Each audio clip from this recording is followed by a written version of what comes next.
இன்றைக்கி நம்ம சுண்டைக்காய் சேர்த்து குழம்பு தான் ஃப்ரெண்ட்ஸ் எப்படி பண்ணுறதுன்னு சொல்லி பார்க்க போகிறோம். வாங்க பண்ணலாம். Hello friends, welcome to my lovable recipes. இன்றைக்கி நம்ம சுண்டைக்காய் குழம்பு பண்ணுறதுக்காக 1/2 கிலோ அளவுக்கு சின்ன வெங்காயம் எடுத்துக்கலாம் ஃப்ரெண்ட்ஸ். நம்ம புளிக்குழம்பு, சுண்டைக்காய் குழம்பு, மீன் குழம்பு இந்த மாதிரி எந்த குழம்பு வைக்கும் போதுமே சின்ன வெங்காயம் யூஸ் பண்ணால் அதோட ருசி ரொம்ப நல்லாயிருக்கும். இப்போ இந்த 1/2 கிலோவில் ஒரு 400 கிராம் மட்டும் குட்டி குட்டியாக வெட்ட போகிறோம். அதுக்காக ஃபஸ்ட்டு தொலியை உரித்து இந்த மாதிரி குட்டியாக வெட்டிக்கிடலாம். மீதி 100 கிராம தொலியை மட்டும் உரிச்சிக்கிடலாம். ஒரு 300 கிராம் பழுத்த தக்காளி எடுத்துக்கிடலாம். 2ஆக வெட்டி இதுலேயும் மேலே இருக்கிற அந்த முனையை எடுத்துக்கிடலாம். இந்த மாதிரி நல்லா குட்டி குட்டியாக எல்லாத்தையும் வெட்டிக்கிடலாம் ஃப்ரெண்ட்ஸ். காரத்துக்காக 3 பச்சை மிளகாய் எடுத்து நடுவில் கீறிக்கிடலாம். பெரிய பூடை ஒரு 100 கிராம் வடைப்பூடு எடுத்து தொலி உரிச்சிக்கிடலாம். 100 கிராம் சுண்டைக்காய் எடுத்துக்கிடலாம். நம்ம எடுத்த சுண்டைக்காயை இஞ்சி இடிப்போம்ல ஃப்ரெண்ட்ஸ், அந்த உரலுக்குள்ளே சேர்த்துக்கிடலாம். சேர்த்துட்டு இதை நம்ம நல்லா இடிச்சிக்கிடலாம். எதுக்காக இடிக்கோன்னா அப்போ தான் அதில் இருக்கக்கூடிய விதை எல்லாமே வெளியே குழம்புல அதோட கசப்புத்தன்மை இறங்கும். அதுக்காக தான் எல்லாத்தையும் இப்படி இடித்து ஒரு பிளேட்டுக்கு மாற்றிக்கிடலாம். ஒரு மிக்சி ஜாரில் 100 தேங்காய் எடுத்து குட்டி குட்டியாக வெட்டி சேர்த்துக்கிடலாம். ஒரு 10 பல் பூடு சேர்த்துக்கிடலாம். 1 ஸ்பூன் சீரகம் சேர்த்து கொஞ்சம் கொஞ்சமாக தண்ணி சேர்த்து நல்லா மையாக அரைச்சிக்கிடலாம். ஒரு பெரிய எலுமிச்சம்பழம் சைஸ் அளவுக்கு புளி எடுத்து ஊற வச்சுக்கிடலாம். வசக்கிறதுக்காக அடுப்பில் கடாய் வச்சுக்கிடலாம் ஃப்ரெண்ட்ஸ். கடாய் சூடானதுக்கப்புறமா ஒரு 100 ml எண்ணெய் சேர்த்துக்கிடலாம். எண்ணெய் காஞ்சதுக்கு அப்புறமா நம்ம குட்டி குட்டியாக வெட்டி வச்சுருந்த 400 கிராம் சின்ன வெங்காயத்தை சேர்த்து நல்லா வசக்கிக்கிடலாம். இது ஓரளவு நல்லா ப்ரௌன் கலரில் வந்ததுக்கப்புறமா நம்ம வெட்டி வச்சுருந்த தக்காளியையும் உள்ளே சேர்த்துக்கிடலாம் ஃப்ரெண்ட்ஸ். சேர்த்துட்டு நல்லா வசக்கிக்கிடலாம். தக்காளியோட சாறு நல்லா இறங்கி இந்த ரெண்டுமே நல்லா குலைவாக வேகணும் ஃப்ரெண்ட்ஸ். அந்தளவுக்கு நம்ம இதை வசக்கணும்.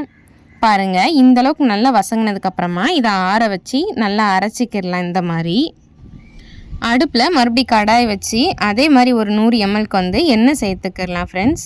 எண்ணெய் காஞ்சதுக்கப்புறமா 1 ஸ்பூன் கடுகு, 1 ஸ்பூன் வெந்தயம் சேர்த்து பொரிய விட்டுக்கிடலாம். அதுக்கப்புறமா ஒரு கொத்து கருவேப்பிலை சேர்த்து அதையும் பொரிய விட்டுக்கிடலாம்.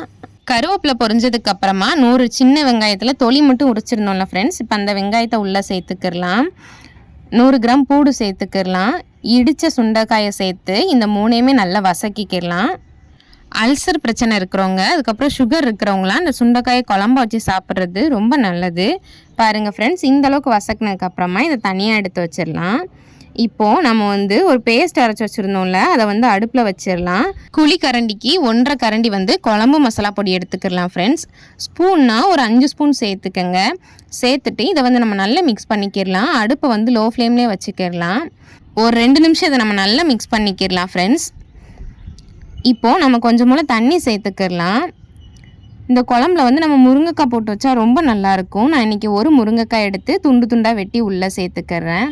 இப்போது இதை கட்டிகள் எதுவுமே இல்லாமல் நம்ம நல்லா கரைச்சிக்கிடலாம் ஃப்ரெண்ட்ஸ். குழம்புக்கு தேவையான அளவுக்கு உப்பு சேர்த்துக்கிடலாம்.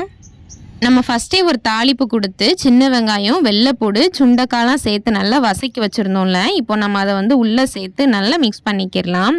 இது எதுக்கு நம்ம பச்சையாக போடாமல் வசக்கி போட்டிருக்கோன்னா அப்போ தான் குழம்போட ருசி நல்லாயிருக்கும், நல்ல மணமாகவும் இருக்கும். அதுக்காக தான் ஃப்ரெண்ட்ஸ். நம்ம ஆல்ரெடி புளி ஊற வச்சுருந்தோம்ல ஃப்ரெண்ட்ஸ், இப்போ அதை நம்ம கரைச்சி உள்ளே சேர்த்துக்கிடலாம். சேர்த்துட்டு இதையும் நல்லா மிக்ஸ் பண்ணிக்கிடலாம். காரத்துக்காக எடுத்து வச்சுருந்த பச்சை மிளகாயை உள்ளே சேர்த்து மிக்ஸ் பண்ணிக்கிடலாம்.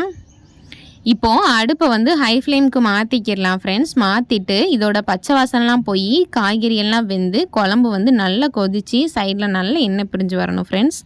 அந்தளவுக்கு நம்ம இதை நல்லா கொதிக்க வைக்கணும்.